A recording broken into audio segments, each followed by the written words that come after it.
Guys, मैंने अपने channel पर काफी समय पहले कुछ वीडियो बनाए थे जिसमें मैंने बताया था कि अगर किसी बैंक में हमारा किसी कारण से कोई अकाउंट फ्रीज हो जाता है, होल्ड लग जाता है उस पर, तो उसको कैसे अनफ्रीज कराएं, कैसे उस होल्ड को हटवाएं और होल्ड क्यों लगता है, इसका रीजन क्या होता है, तरह तरह की आपको मैंने उसमें जानकारी दी थी। लेकिन उन सारे वीडियो में कुछ लोगों ने एक कॉमन कमेंट किया, जो था कि अगर हमारा अकाउंट किसी बैंक में फ्रीज हो गया है किसी भी कारण से और उसको हम ऐसे ही छोड़ देते हैं, अनफ्रीज नहीं कराते हैं, होल्ड नहीं हटवाते हैं, तो क्या होगा? क्या हमारे लिए पुलिस की तरफ से कुछ नोटिस आ सकते हैं या फिर हमें जेल हो सकती है? इस प्रकार के अलग अलग यहाँ पर लोगों के दिमाग में क्वेश्चन चल रहे हैं। तो अगर आपका भी कोई अकाउंट फ्रीज है किसी बैंक में किसी भी कारण से और आपके दिमाग में एक क्वेश्चन आ रहा है कि मैं इस अकाउंट को ऐसे ही छोड़ दूं, तो इस वीडियो को पूरा अंत तक देखिएगा। इस वीडियो में आपके सारे डाउट क्लियर हो जाएंगे। चलिए स्टार्ट करते हैं इस वीडियो को बिना किसी देरी के और समझते हैं सारा प्रोसेस। नमस्कार, मेरा नाम मनीष प्रजापति, आप सभी का एक बार फिर से वेलकम एक न्यू वीडियो में। चैनल वगैरह पहली बार आए सब्सक्राइब कर देना, वीडियो पसंद आता है तो एक लाइक जरूर कर देना। अब देखो, अगर आपका किसी बैंक में कोई अकाउंट फ्रीज है,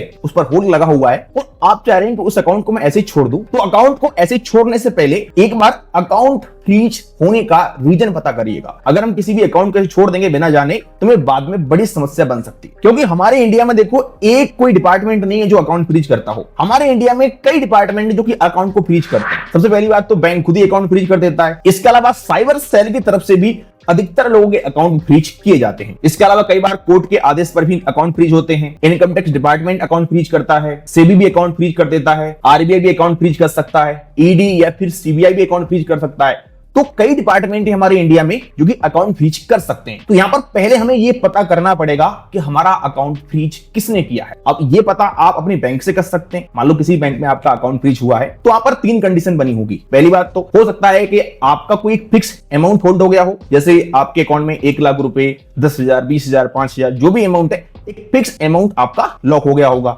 इसके अलावा हो सकता है आपके अकाउंट में बैलेंस क्रिएट ना हो रहा हो या फिर आपके अकाउंट में बैलेंस डेबिट ना हो रहा हो, ये कंडीशन बन सकती है। या फिर कई बार क्या होता है कि पुलिस या कोई डिपार्टमेंट हमारे पूरे अकाउंट को फ्रीज कर देता है, जिसमें हम कोई भी लेन देन नहीं कर सकते हैं, ना ही पैसा निकाल सकते हैं, ना ही जमा कर सकते हैं। अब सबसे पहले आपको यह पता करना है कि आपका अकाउंट किसने फ्रीज किया है। अब आप ये पता कैसे कर सकते हैं कि आपका अकाउंट फ्रीज किसने किया है? इसके लिए बहुत ही सिंपल, आपका जिस भी बैंक में अकाउंट है, आप अपनी बैंक के कस्टमर केयर के पास कॉल करिएगा। बहुत सारी बैंकों में क्या होता है, प्राइवेट बैंकों में, कि कस्टमर केयर ही आपके लिए बता देगा कि आपका अकाउंट किसने फ्रीज किया है, क्या उसका रीजन है, बैंक ने फ्रीज किया है या साइबर सेल ने फ्रीज किया है या किसी डिपार्टमेंट ने फ्रीज किया है। तो आपको कस्टमर केयर से पता चल जाएगा। अगर आपके लिए कस्टमर केयर से पता नहीं चल पा रहा है, तो आप अपनी बैंक की ब्रांच में जाइएगा। जिस बैंक में आपका अकाउंट है, उस बैंक की ब्रांच में आप जाएंगे। बैंक में जाके आप बात करेंगे कि मेरा अकाउंट फ्रीज हो गया है, अपनी पासबुक लेके जाइएगा। वो आपके अकाउंट को चेक करेंगे और बताएंगे कि आपका अकाउंट क्यों फ्रीज हुआ है, इसका क्या रीजन है और किसने फ्रीज किया है। अब देखो, बैंक अगर आपसे बोलता है ये अकाउंट बैंक ने फ्रीज किया है, आपने अपने अकाउंट को इस्तेमाल नहीं किया है साल 2 साल तक, इसलिए फ्रीज हो गया है, या फिर केवाईसी वगैरह नहीं हुई थी आपके अकाउंट में और बैंक ने अकाउंट फ्रीज कर दिया था, जिसके लिए बस सिंपल सा आप बैंक में एक री-केवाईसी का फॉर्म भरेंगे,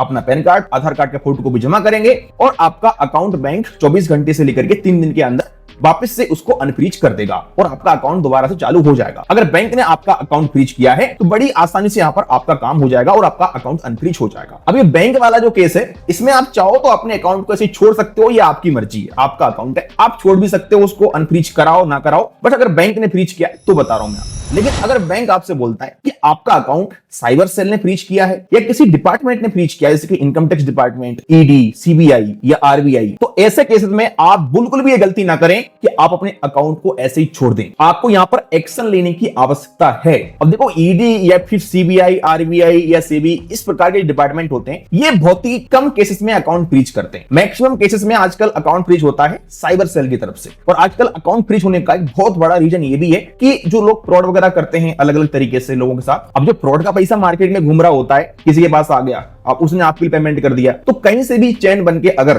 कोई छोटा सा अमाउंट भी आपके अकाउंट में आ गया, उस अमाउंट पे कंप्लेंट हुई होगी, तो पुलिस शक के आधार पर आपके अकाउंट को भी फ्रीज कर देती है। अकाउंट फ्रीज बैंक ही करता है, लेकिन हाँ, साइबर सेल डिपार्टमेंट आपकी बैंक को नोटिस देता है कि इस व्यक्ति का अकाउंट फ्रीज कर दिया जाए। तो अगर आपकी बैंक आपसे बोलती है कि आपका अकाउंट साइबर सेल ने फ्रीज किया है, तो फिर आपको यहां पर एक्शन लेने की आवश्यकता है। अपने अकाउंट को आप अनफ्रीज कराने की प्रक्रिया चालू करेंगे। अब देखो, अकाउंट अनफ्रीज कैसे होता है, इस पर मैंने बहुत सारे वीडियो में आपके लिए बताया डिटेल्स में। लेकिन हाँ, फिर से आपके लिए बताता हूं मैं, क्योंकि काफी सारे लोग परेशान होते रहते हैं। जैसे ही आपको बैंक से पता चलेगा कि आपका अकाउंट साइबर सेल ने फ्रीज किया है, तो बैंक वाले आपके लिए एक स्लिप देंगे, एक पेपर आपके लिए मिलेगा ब्रांच से, जिसमें सारी जानकारी रहती है कि किस व्यक्ति ने कंप्लेंट कराई थी, क्यों अकाउंट फ्रीज हुआ है, जिस इन्वेस्टिगेशन ऑफिसर ने आपका अकाउंट फ्रीज किया है उस पुलिस ऑफिसर का नंबर रहता है, मेल आईडी रहती है, किस पुलिस की ब्रांच ने आपका अकाउंट फ्रीज किया है, एड्रेस क्या है उसका, सारी जानकारी आपको यहाँ पर उस स्लिप में मिल जाती है। अब अगर आप ये सोच रहे हैं भाई मेरी कुछ गलती ही नहीं है, मेरा अकाउंट तो वैसे ही फ्रीज कर दिया है, तो ये आपका कहना बिल्कुल सही है। 90% केसेस में बिना गलती के ही अकाउंट फ्रीज किए जाते हैं। बहुत सारे दुकानदार वगैरह होते हैं जो दुकान पे यूपीआई पेमेंट लेते हैं, अब उनके अकाउंट बैलेंस आ गया, मान लो फ्रॉड का पैसा आ गया, तो उनका अकाउंट फ्रीज कर देती है पुलिस। मान लो आपने अपने फ्रेंड से गूगल पे से पैसा लिया, पेटीएम से पैसा लिया,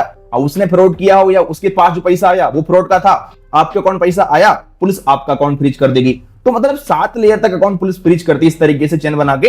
तो कहीं ना कहीं उस चेन में हम भी आ जाते हैं, हमारी गलती नहीं होती है, फिर भी हमें परेशान होना पड़ता है। सिस्टम ही ऐसा है, क्या कर सकते हैं। अब आपको अकाउंट अनफ्रीज कराने के लिए जिस साइबर सेल की ब्रांच ने आपका अकाउंट फ्रीज किया है उस साइबर सेल की ब्रांच संपर्क करना पड़ेगा। कई बार क्या होता है कि जो पुलिस ऑफिसर होते हैं उनसे हम बात करते हैं, नंबर रहता है उनका स्लिप में, तो आपसे बात करके हो सकता है कुछ जानकारी पूछें, और अगर उन्हें ऐसा लगता है कि आपकी कोई गलती नहीं है तो कई बार वो वेरीफाई करने के बाद आपका अकाउंट अनफ्रीज कर देते हैं। या फिर अगर वो कॉल रिसीव नहीं करते तो आप उन्हें मेल कर सकते हैं उनसे बात करने के लिए, और मेल पर भी आप उनसे बात करके अकाउंट को अनफ्रीज कराने का रिक्वेस्ट कर सकते हैं। आप जानकारी उन्हें बताइएगा, भाई किसने पैसा आपको दिया था, मेरे लिए इस व्यक्ति से पैसा लेना था, कोई प्रूफ उसका प्रूफ दीजिएगा उनके लिए। और कुछ केसेस में ईमानदार पुलिस ऑफिसर होते हैं जो आपका अकाउंट अनफ्रीज कर देते हैं फोन पर ही। लेकिन मैक्सिमम केसेस में क्या होता है, आप पर बना जाता है प्रेशर कि भाई आप अपने अकाउंट को अनफ्रीज कराने के लिए ब्रांच में आइएगा। जिस भी ब्रांच ने अकाउंट फ्रीज किया है उस ब्रांच में आइएगा, आपको वहां पर जाना पड़ता है, जाकर के आप बात करेंगे। और यहाँ पर काफी सारे लोग डर जाते हैं कि अगर हम ब्रांच में जाते हैं, पुलिस के पास जाते हैं, तो कहीं हमारी गिरफ्तारी ना हो जाए, कहीं पुलिस हमारे लिए थाने में बैठा ना ले। देखो पुलिस इसीलिए सब कुछ करती है कि आप पर प्रेशर बनाया जाए, आप थाने में आओ, थाने में आने से आप डरो। और जब एक व्यक्ति इस तरीके से परेशान हो जाता है तो फिर लास्ट ऑप्शन क्या है आपको पता ही है, जेब गरम करके अकाउंट को अनफ्रीज कराना होता है। लेकिन आपको ऐसा नहीं करना है। अगर आप एक समझदार व्यक्ति हैं, आपने कोई गलती नहीं की है, तो आप साइबर सेल के ऑफिस में जाइएगा, बात करिएगा, और जो भी आपसे इन्वेस्टिगेशन किया जाता है आप जवाब दीजिएगा। जो भी आपके पास एविडेंस है, प्रूफ है, वो प्रूफ ले जाइएगा अपने साथ में, तो अपने अकाउंट को अनफ्रीज कराने की प्रक्रिया चालू करिएगा। लेकिन अगर आप थोड़ा समझदार नहीं हैं, कानून की जानकारी नहीं है आपको ज्यादा, तो फिर आप किसी एडवोकेट से संपर्क करिएगा। आप किसी भी एडवोकेट से बात करेंगे, कुछ फीस वो अपने लेंगे, तो एडवोकेट भी आपके साथ जा सकते हैं और वो आपका अकाउंट अनफ्रीज कराएंगे। आप अकाउंट को अनफ्रीज कराने के लिए हमसे भी संपर्क कर सकते हैं। कुछ बड़ी बड़ी सिटी में अभी हमारी टीम भी एक्टिव है जो कि आपके अकाउंट को अनफ्रीज करा सकती है। और अगर आप ये नहीं समझ पा रहे हैं कि मैं कैसे पता करूं मेरा अकाउंट किसने फ्रीज किया है, आगे क्या करना है, आप बिल्कुल कंफ्यूज हैं, तो आप हमसे कॉन्टेक्ट कर सकते हैं और हमसे सलाह ले सकते हैं। हमसे संपर्क करने का लिंक मिलेगा आपको वीडियो की डिस्क्रिप्शन में। एक छोटा सा अमाउंट पे करके आप हमसे डायरेक्टली बात कर सकते हैं। अब जैसे आप साइबर सेल की ब्रांच में जाते हैं, बात करते हैं, तो पुलिस वहां पर कुछ आपसे जानकारी पूछेगी, वेरीफाई करेगी आपके डॉक्यूमेंट वगैरह,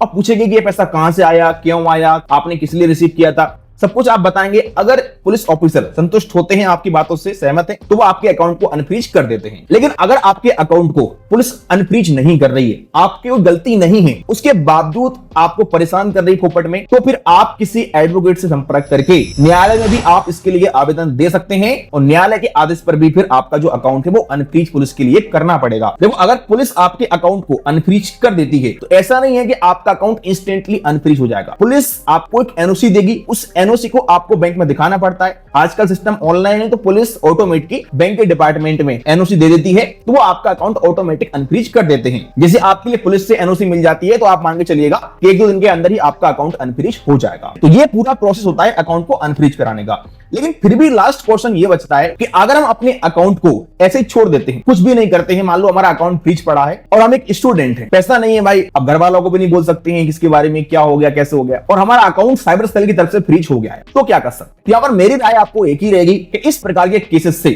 आपको निपटना चाहिए, क्योंकि इससे फ्यूचर में आपको प्रॉब्लम बन सकती है। क्या प्रॉब्लम बन सकती है कि अभी देखो आपके पास टाइम है, आप आराम से अपने अकाउंट को अनफ्रीज करा सकते हैं, लेकिन अगर फ्यूचर में पुलिस ने उस केस में इन्वेस्टिगेशन किया और उस चैन में आप भी फंसे हुए हैं, तभी तो आपका अकाउंट फ्रीज हुआ है। और अगर कल के दिन पुलिस ने आपको भी नोटिस दे दिया तो आपको फिर एक फिक्स टाइम मिलेगा, 10 दिन का, 7 दिन का, 15 दिन का, एक फिक्स डेट मिलती है। उस टाइम के अंदर आपको साइबर सेल के ऑफिस में जाना पड़ेगा, पूछताछ करेगी पुलिस आपसे। अगर आप नहीं जाएंगे तो फिर क्या होता है कि ऐसे केस में आपके घर पर भी पुलिस आ सकती है और आपसे वेरिफिकेशन वगैरह कर सकती है और पूछताछ करने के लिए आपको साथ में भी ले जा सकती है। तो मेरे हिसाब से पोपट की मगजमारी से अच्छा यह है कि अगर कोई भी आपका अकाउंट साइबर सेल ने फ्रीज किया है तो मेरे हिसाब से आप कोशिश करें कि उसको अनफ्रीज कराएं। ये बहुत बड़ा कोई काम नहीं है, कि ऐसा नहीं है कि आपका अकाउंट अब फ्रीज हो गया, भाई अकाउंट अनफ्रीज होगा ही नहीं। अगर आपने कुछ गलती नहीं की है, आप ईमानदार इंसान है, तो आपको कोई समस्या नहीं आएगी। आप बिल्कुल परेशान मत होइएगा, डरिए नहीं, आपका अकाउंट अनफ्रीज हो जाएगा।